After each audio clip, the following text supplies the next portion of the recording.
If Christ is king, how should the Christian consider the kingdoms of this world? What does the Bible teach us about human authority and what it means to love our neighbors and our enemies? Before we render unto Caesar what is Caesar's, let's know what it means to render unto God what is God's.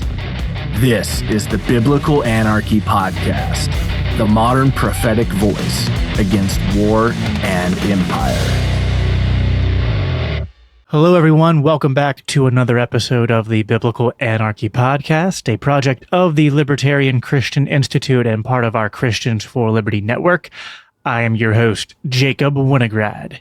I did that all dramatic because the intro to this podcast really sets a tone that I fail to actually live up to most of the time, which is this hard, very rocky, very edgy sound. And I'm actually, I guess, opinionated, but maybe a bit more gentle and soft-spoken than the intro would lead you to believe. My pastor played it at a recent church meeting for some of the other guys at our church, and we all laughed at just the juxtaposition of the intro with my general demeanor. But I don't know, maybe I can raunch it up a little bit, but I don't want to be a performer. I want to be authentic. I think the intro is less about me as a person and more about the content, which is definitely sometimes spicy, edgy, and pushing people to rethink paradigms that we all sort of just take for granted in our society. And this past few episodes, and also before I dive into that, let me just apologize for being absent for a little bit, but I just had some work obligations, some family obligations, and some travel, which kept me away, and I'm back now. And the past, I guess, few episodes, although they're over a month ago now, were me sort of relaunching things in a way, not to overstate that as if like, I'm not changing anything that I had done before, but just, sort of giving everything a fresh coat of paint. Or you could say that it was my Biblical Anarchy Redux. It was like when you do second editions and third editions of previously published works and things like that. Like right now I'm listening to a second edition of a systematic theology. And so like a podcast version of it. And so that meant there was a first edition, right? And so in this sort of, revisement and revisiting some of the central themes of what this podcast is about, which I plan to continue to do over the next couple of months, I have some things that I'm working on that, episode ideas that aren't fully fleshed out yet. And so you're going to get one of those more impromptu episodes today, like I used to do.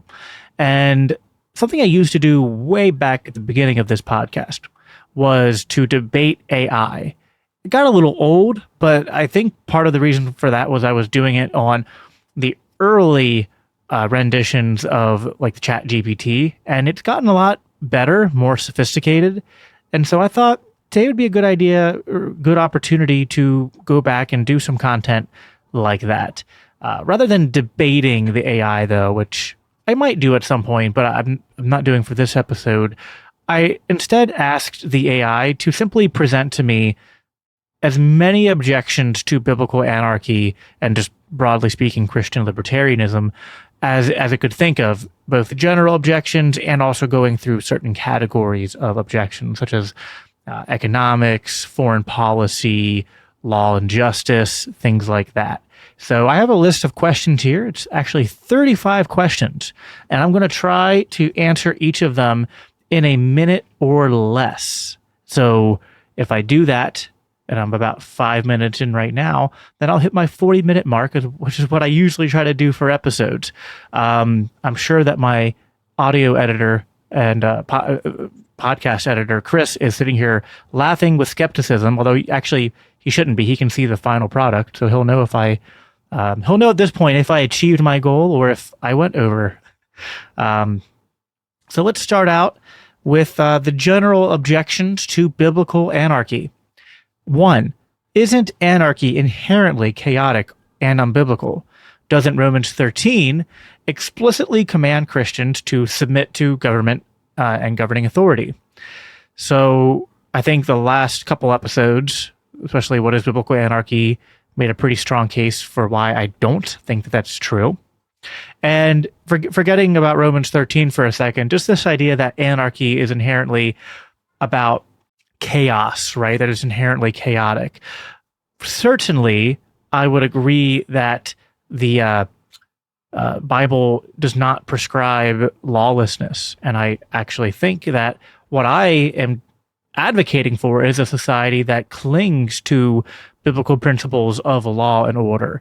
I simply reject the state as this sort of like de facto thing that we've all accepted from our upbringing as being the best or sole sort of generator of law and order. And rather, I think the state is usually the greatest subverter and violator of law and order. And I think there are better ways to organize society and to achieve justice. So if that makes sense. All right, I'm going to pull up a stopwatch here because I actually need to make sure I time myself for these questions going forward. I have no idea how I did there. We'll see. So I do not think anarchy is synonymous with chaos, despite what the common sort of connotations are. So objection number 2. Didn't God establish rulers in the Old Testament, like kings and judges? How can a Christian reject government when God clearly ordained leadership structures? Well, certainly God establishes not just rulers and kings and judges, but I would say God providentially establishes everything, right? I mean, there's nothing that I think exists within the universe that is ultimately outside of God's providence. And I think that God is, I put it this way, the opposite corollary would have to be to ask, are there things that happen outside of God's control? Now, there's a distinction between that which God providentially is ordaining and that which God morally ordains. And if what God providentially ordains is the same as God deterministically causing it, and I don't think God, sort of creates humans and then, just like kind of pushes their buttons like robots, like a video game, and makes them do evil things. But that God rather providentially is, using their evil, allowing it to happen, and is not surprised by it and is orchestrating it to his purposes. And so, yeah, God establishes things, but we have to make distinctions between that which God providentially establishes and that which he normatively or morally establishes. So, God providentially established that Pharaoh would, enslave the Israelites, right? God providentially established the crucifixion. But it doesn't make that those actions, now God used them for good, but the actions themselves are still evil, right? Or the classic example of Joseph, his brothers selling him into slavery. So God establishing something is, we have to understand that distinction between providential and what is morally normative. All right, question 3. How can you say that government is illegitimate when the Bible shows God using rulers and nations for his purposes? Well, I think that's basically what I already answered, right? So God uses all things to accomplish his purposes and his will, but he doesn't mean he changes what he calls evil to be good just because he uses it to accomplish good. So I don't think I need to over-explain that. So next question. If Christians don't support a government, who will enforce moral laws? Without a state, wouldn't society become more wicked? Well, I think the opposite is true. I think both in our history and in biblical history, the introduction of a monopoly of violence, a monopoly of law, creates more sin. And I think there's a lot of reasons for that. I think, for one, the warning of 1 Samuel 8 has a connotation that there's just this inherent risk of idolatry anytime you're asking for a centralized ruler. And I think that there is also something in the sort of, just understanding the trade-offs of different systems and the incentive structures of different systems. And if you understand what the state is, which is an entity of central planning and therefore higher time preference, and it doesn't generate, but rather can only take and steal and is ultimately degenerate, you cannot combat degeneracy in society and cultural decay, which is fundamentally structured and oriented and filled with incentives that are itself degenerate, which is what I think the state is. So question 5, didn't early Christians live under Roman rule without trying to overthrow it? How is biblical anarchy consistent with that? So for sure that there's nothing in the philosophical anarchy that I would ascribe to that says that you are morally obligated to overthrow the state that you live in, because you could simply have the stance that you think that these things need to happen naturally, that you can sort of gradually through some sort of incremental process decentralize things to the point to where you would either actually or functionally achieve a sort of anarchist or stateless society. On the other hand, I do believe that the Bible upholds the right to resistance to unjust authority, and that can sometimes mean the wielding of arms against unjust authority. And if you're going to oppose that, that's fine. There are Christian grounds for opposing that, but you'd have to also oppose the American Revolution, a lot of other things. So I don't think that it's actually unique to anarchy to believe that you can have a right to overthrow your governing authorities and to resist them. I think that is something that the reformers upheld, even though they weren't, good or perfect on other things, but they did uphold the right to political resistance. I'm averaging about an hour and a minute and a half here. I need to try to get these more concise. We're moving on to the next category of questions that ChatGPT has for me. By the way, if you like this is sort of rapid fire, me just extemporaneous answering questions. I didn't look at these ahead of time, so I didn't proofread them or anything. So if you enjoy this content, you enjoy what I do here, if you want to support the Libertarian Christian Institute, first of all, please, wherever you're watching, if it's on YouTube, subscribe, give this video a thumbs up. And then I would also, if you're the audio listeners, give a 5-star review. That helps out a ton, especially written reviews. I see a lot more of you have done that lately, and that helps out a lot.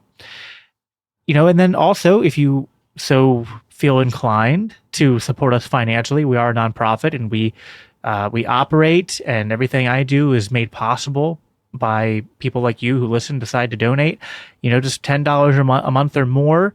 You become an LCI insider. You get discounts on merchandise. You get free ebooks. You get early access to different content we have, and we're rolling out more stuff for the insiders this year. So you can go to biblicalanarchypodcast.com and click the donate link, and that way people know that I'm the one that sent you there, and you'll be able to sign up, support our mission, and keep this show going. So, all right, with that said, the next section here is something that's very near and dear to my heart, which is objections related to foreign policy and war. So 6, without a government and military, how would a society defend itself from foreign invaders? That is a great question. I would first, let me set my timer first. So first, I would point out that there are plenty of examples of nation states that have failed to defend themselves from foreign invaders. And so it doesn't seem like the introduction of a monopoly state and centralized defense is just a automatic bulwark against being invaded. That's a risk, right? Just like I don't think anarchy prevents theft or murder or a lot of other bad things. And you can't just there's no system that just prevents bad things from ever happening. There's always the risk of sin and evil happening. And so we're not talking about I'm not going to answer this in a way that gives into the nirvana fallacy or the perfect solution fallacy, where your system, in order to be accepted, has to prevent every possible bad thing. But I'll also just point you to Bob Murphy, to Rothbard, Hoppe, a lot of people who have written on the private production of defense. I'd point to historical examples, like even, the American Revolution's a halfway decent example. There's a lot of examples of people who have, without a state, or at least a highly centralized state, have formed bottom-up, sort of militias and defensive operations that have, held off invaders. I mean, look at it this way. This is a weird example, but America didn't really win in Afghanistan, right? At the end of the day, the Bin Ladenists did, right? And you have ISIS and all that, the Taliban.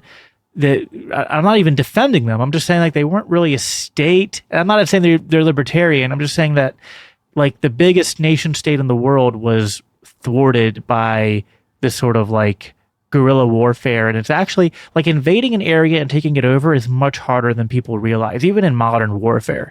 So I think that's the two answers there. One, that there is no perfect solution to the threat of foreign invasion, and that also there are good libertarian answers, and I just can't give you.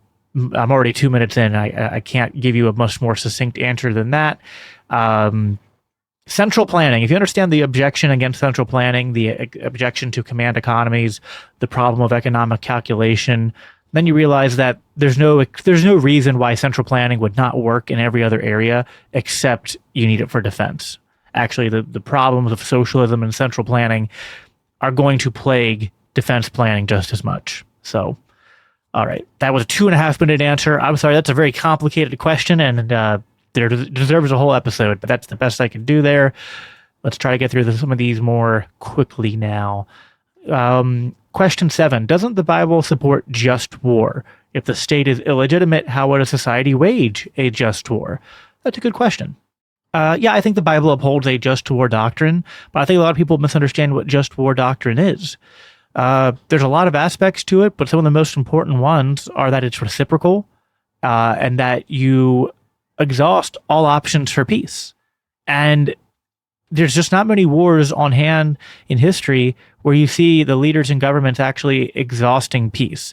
Like even you go to the kind of like founding mythos of America, and you look at the Revolutionary War, you look at the Civil War, you look at World War I, World War II, and there's some nuance there with a couple of those.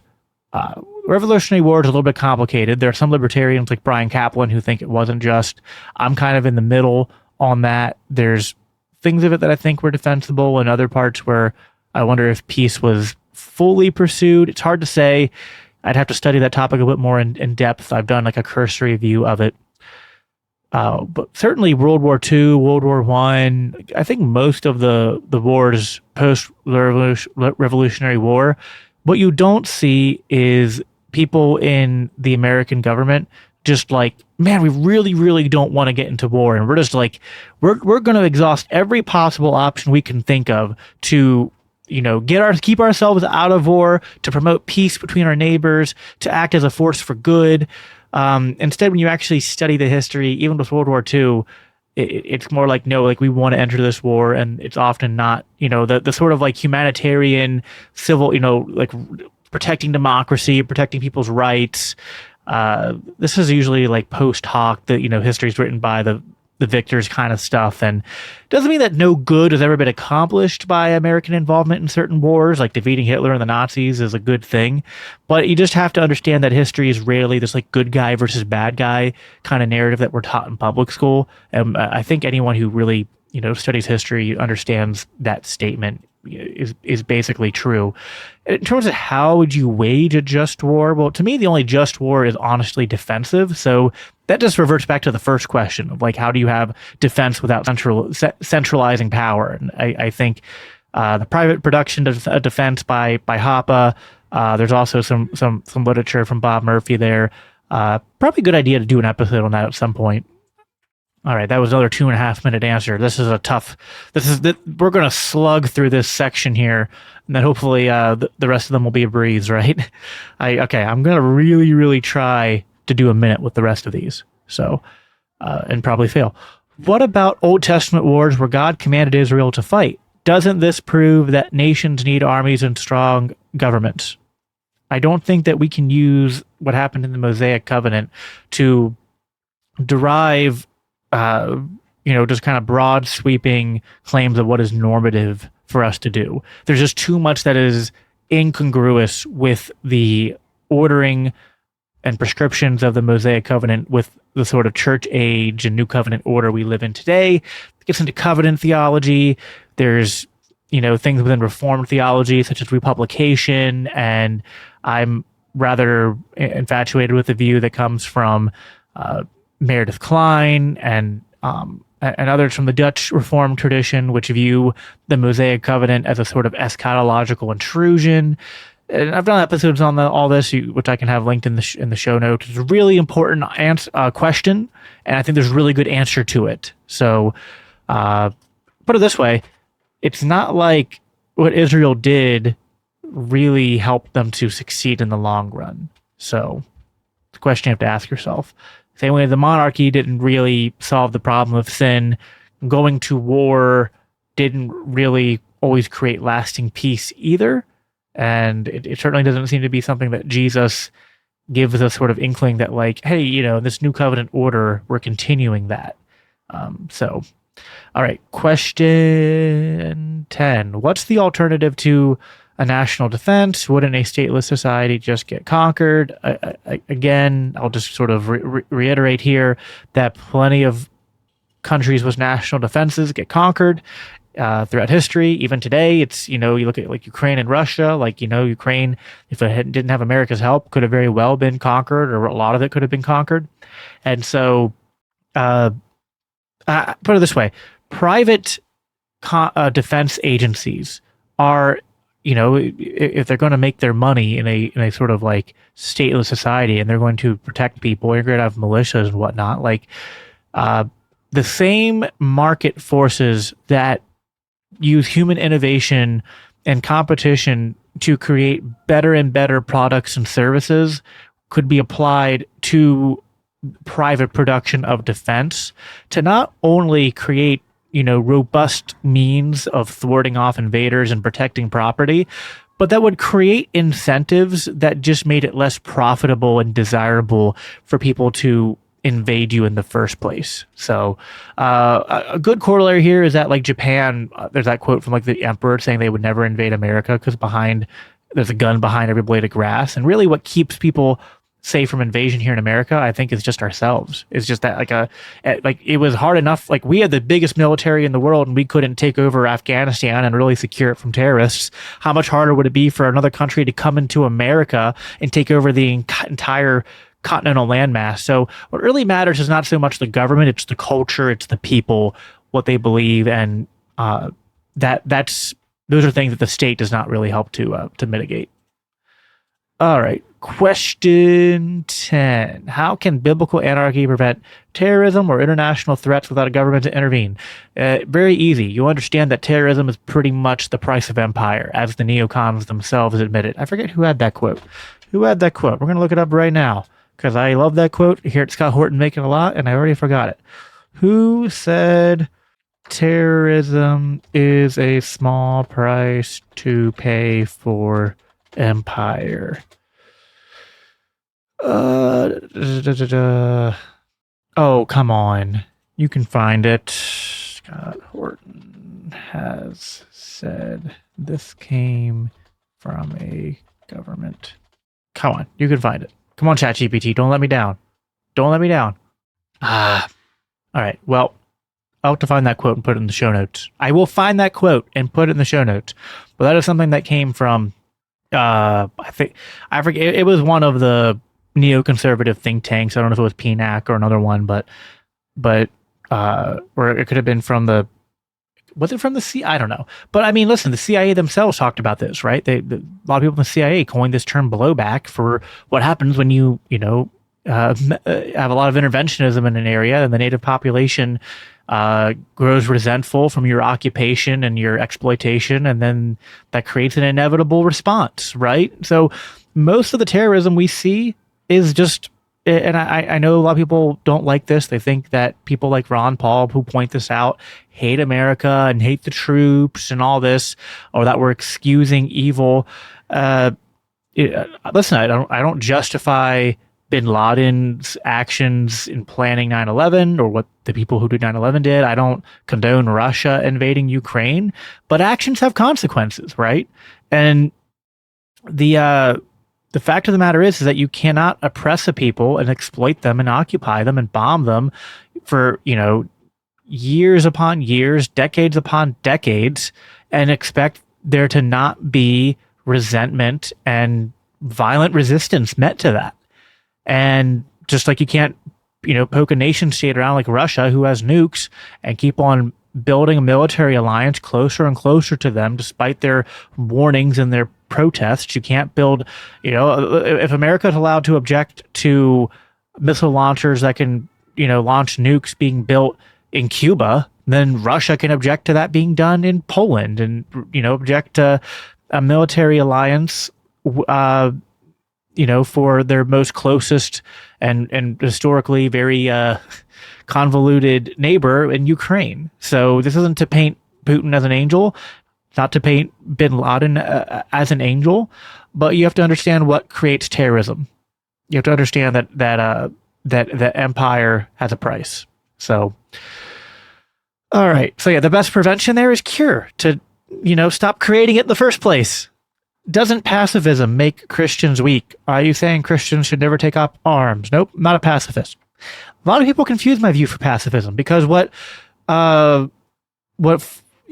people are used to is that if you're not a pacifist, that you're just okay with the status quo, which is that sometimes you just got to kill people, and sometimes you just got to wage war, and sometimes it's like, listen, my standard is very simple. It's not pacifism. It's the non-aggression principle, which I think is compatible with the moral teachings and expressions in the Bible.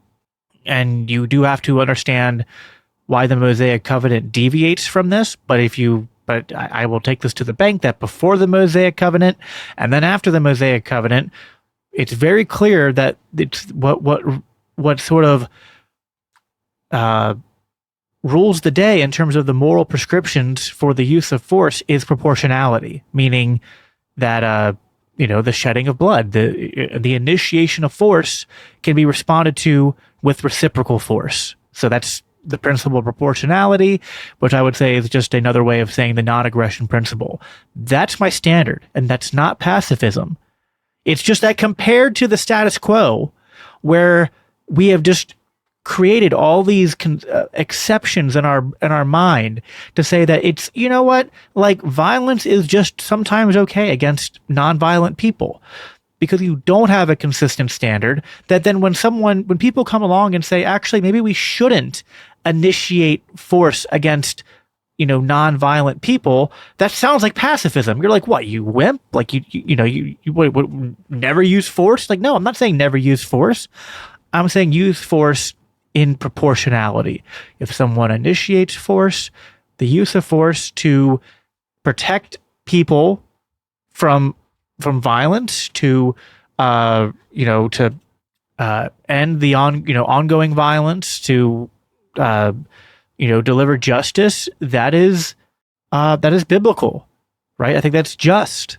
And that is not pacifism. Pacifism would be that you can pursue justice, but you can't use force to respond to force. So pacifism is not just the non-aggression principle. Pacifism is the non-aggression principle plus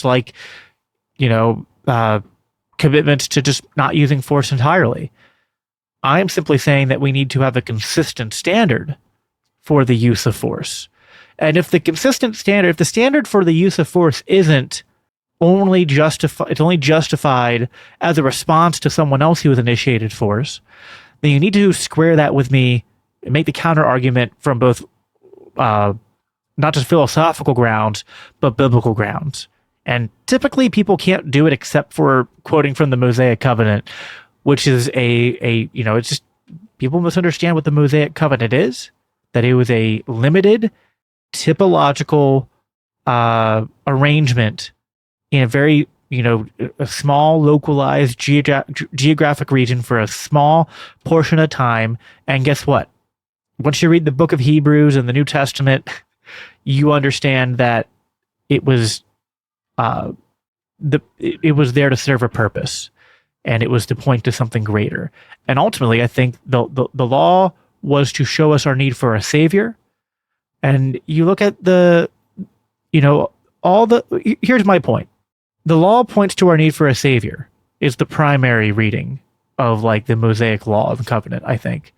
But a secondary sort of like parallel truth of that. I know this is a long answer. I'm sorry. I'm totally failing to get through these in a very quick manner. But I think a very important secondary observation here that logically follows is that war and statism and using force to punish all sin, including sin which wasn't, not limiting force to strictly the NAP or proportionality, but trying to use it as a means to combat all sin, is a failed experiment. It did not create a moral people. It did not make them more righteous. It did not make them more free. It did not draw them closer to God. It only exposed even more their need for a savior, to be internally transformed, to have the heart not to have the law not written on their garments, but to be written on their hearts. And so the gospel of Christ stands in very stark contrast to statism in my mind. And it's not to say, and so I think you have to understand that as part of the lesson of the Mosaic Covenant. Those laws, and then later the monarchies and those wars. To me, it's kind of like God is setting everything up to be like, you men, my creation, humanity, you don't want a relationship with me. You don't want to follow me. You want the fruits of what it would mean to live a godly life, but you don't want to actually seek righteousness internally. You're not capable of it. And so I would put it this way. It is as if, and I think it actually is the case, that God is, through the Mosaic Covenant, demonstrating to silence any possible objection that, like, there could have been another way to get to God, to become blameless before God, to be able to present ourselves before God, to avoid judgment, besides needing the redemption that comes from Jesus Christ. Because but what if they would have had a king? Or what if they would have purged all the different cultures from around them and just maintained purity, and then they wouldn't have fallen into sin, right? It's just like all these different what ifs I think are right there, right? It's just like at the end of the day, every possible objection you could think of, here's if they've just done this, then they would have been more godly. No, the only thing that could bring righteousness was nothing that man could do. And even when God is sort of like giving them laws to be like, well, we're going to, I'm going to make this covenant with you, and you. So this is honestly, it gets into a lot of deep. Sorry, I'm playing with my beard. I'm a very tactile person. This gets into a lot of stuff within covenant theology, and it's why I'm very drawn to the republication thesis, because I think there's an element of the Mosaic Covenant that it's not just a continuation of the covenant of grace. It is that. I'm not breaking the continuity within the conception of covenant theology, but I think that it's also simultaneously a republication of the covenant of works. And it is literally stacking the deck in a way as if to, like, again, as I say, so that at the end we can look back and say, none of that worked. None of it worked. And so what's left? We can't save ourselves. Even if God gives us I'm going to give these laws to you, and you'd have to enforce these and follow these and, and do so faithfully. And they can't do that. Anyway, that gets into a lot. I'm going to end there. Much longer than I wanted to, but without more preparation to sort of unpack these ideas more, which I guess I need to, unpack these ideas more. But there's hopefully you can pick up what I'm tracking, and if not, I'll try to make it more clear in an upcoming episode, getting into republication and dealing with the Mosaic Covenant, because that is really where, just to put a bow on this, to me, that's ultimately, other than just pointing out that God, but it's different. Like God obviously is not bound by, like we're His creation. It's different. Like God alone is king. Like Christ is king, and I'm not saying that God is unjust when he exercises his prerogative for vengeance and justice against sin and injustice. Rather, my view is basically saying, because that is God's place, it is solely God's place to do so. And so that gets into the whole eschatological intrusion aspect of it, which is basically to say that the Mosaic Covenant was a sort of like God using the theocratic Israel of that time as a sort of foreshadowing of the final judgment, using the nation of Israel in a way where like the ethics of the eschaton are intruding into this specific time and place within this specific arrangement, and being done so. I said I was going to stop, and I'm still going. And then it's like, why? It's like, well, for kind of the things I've been hinting and suggesting at, right? So it's ultimately, this is not to me, this is just strengthening covenant theology, which is, covenant theology is just a fancy word for understanding that everything in the Bible is about Christ, that Christ is preeminent from Genesis 1 to, what's the final chapter of Revelation? Is it 22? I said this the other day and I forgot what the final chapter number of, Revelation 22.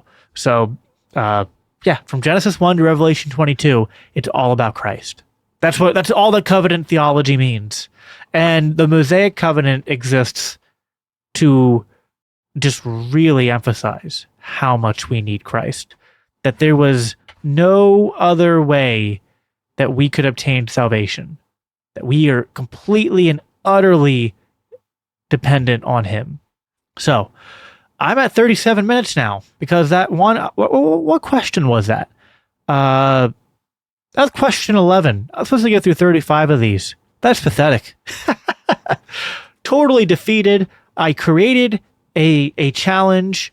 Listen, God cannot create a rock that is too big for Him to lift, but I can certainly create a podcast challenge that I am incapable of fulfilling, which was to answer 35 questions in 40 minutes, because I am not the person who is built to do that. So I apologize for failing in my task, but I'm dependent upon Christ for everything, including my ever-running mouth, to hopefully become more concise at some points, right?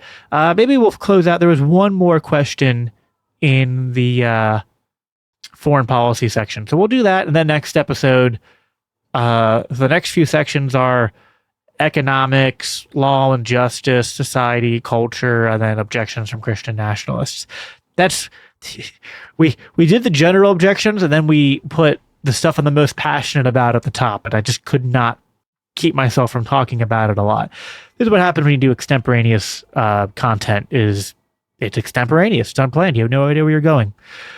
But that's fun sometimes. Anyway, the last question in that section was, what about biblical passages that, like Proverbs 8:15 through 16, that say kings rule by God's wisdom? Doesn't this justify strong rulers? Well, let me look that up quick. I don't have every Bible passage memorized. I don't think anyone's going to hold that against me, right? 8:15. All right. Psalm. Wait, was it Psalm or Proverbs? Totally lost my place now. Proverbs. Sorry. I went to Psalms by accident. Proverbs 8. Let's read it in context, right? Does not wisdom, start at the top of the chapter. Does not wisdom call out? Does not understanding raise her voice? At the highest point along the way where paths meet, she takes her hand Beside the gate leading into the city, at the entrance, she cries aloud, "To you, O people, I call out. I raise my voice to all mankind. You who are simple, gain prudence. You who are foolish, set your hearts on it. Listen, for I have trustworthy things to say. I open my lips to speak what is right. My mouth speaks what is true, for my lips detest wickedness. All the words of my mouth are just, and none of them is crooked or perverse. To the discerning, all of them are right. They are upright to those who have found knowledge. Choose my instruction instead of silver, knowledge rather than choice gold. For wisdom is more precious than rubies, and nothing you desire can compare with her. I, wisdom, dwell together with prudence. I possess knowledge and discretion. To fear the Lord is to hate evil. I hate pride and arrogance, evil behavior, and perverse speech. Counsel and sound judgment are mine. I have insights, I have power. By me, kings reign, and rulers issue decrees that are just. And by me, princes govern, and nobles, all who rule on princes govern, and nobles, all who rule on earth. Okay, well, let's just examine this logically. There's two ways we can read this. One, either this is saying that just de facto that all kings reign with wisdom and justice, and all their decrees are just, and I hope that everyone realizes that that's a bunch of baloney, right? Because even the Bible records many instances of kings and rulers and princes and those in power making horrible, horrible, horrible decisions. I mean, like in my church, we're in 2 Samuel now. We just read about what David did with Bathsheba, then what David's sons do, and I mean, it's just, oh my gosh, it's so horrible. Like when you read 1 Samuel and all the stuff Saul does, you're like, oh man, that's so bad. Then you get to 2 Samuel and it starts out good, and then you're like, okay, David's doing good, and then the stuff with Bathsheba, and it's like, oh, okay, now it's just we're back to the really bad stuff. So yeah, if the decrees of anyone, of any ruler, of any government, of any law, if something is just, then it is wise, right? But so if someone does something that is just, then that's wise. Sure, that doesn't mean that it's always that way. That's the goal, right? You hope that law and those who are administrating law are beholden to wisdom. I would say that if we are going to apply wisdom when we consider governance and law, we would wisely look at history, biblical history, after Christ, American history, and we would understand maybe like economics, right, and political incentives, and we would consider also what would be wise to consider, that if Christ is king over all the earth, what is it? What are the political ramifications of the gospel and that gospel truth? So wisdom is not at odds with anything I'm saying here, and justice is not at odds with anything I'm saying here. But if you marry wisdom and justice, it's hard to... Here's an equation that doesn't quite work. Wisdom plus justice equals statism. And I think the only reason that we think that is a happenstance of indoctrination, is that we simply think the same way that if you went and questioned slavery a few hundred years ago, people would go, "You're crazy. How could we have society without slaves?" People say that about, like, how can we organize society without the state? The same way if you went to someone a few hundred years ago and said that we'd have capitalism creating labor-saving devices to make all this work easier, right? Not that the lack of those made slavery justifiable, but you get my point, which is that it's not that you have to wait for market inventions to stop doing evil. It's actually that because we rely on violence to organize society, I say that with air quotes with my fingers for you audio listeners, because it's not really organizing then, we are stifling human innovation. When we remove the initiation of violence and coercion as the ways in which we govern society, and we keep force relegated to its proper role, we maximize the market's power to innovate, which gives us as Christians the best opportunity to capitalize, no pun intended, just lying, that was a pun. Capitalism gives us the best opportunity, it's the best system to capitalize on in pursuit of our gospel call, which is to care for the least of these, to administer compassion and acts of service to those who are the widow, the orphan, those who are oppressed, those who are downtrodden, and to preach the good news of Christ and his kingdom. So, as good a place as any to end. A little bit of an unorthodox episode. And by that, I mean it's totally orthodox, because I used to do this all the time. Kind of fun to go back and do another extemporaneous episode like this.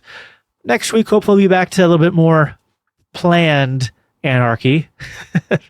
But with that, as I end every episode by saying, live for Christ and live at peace. Take care.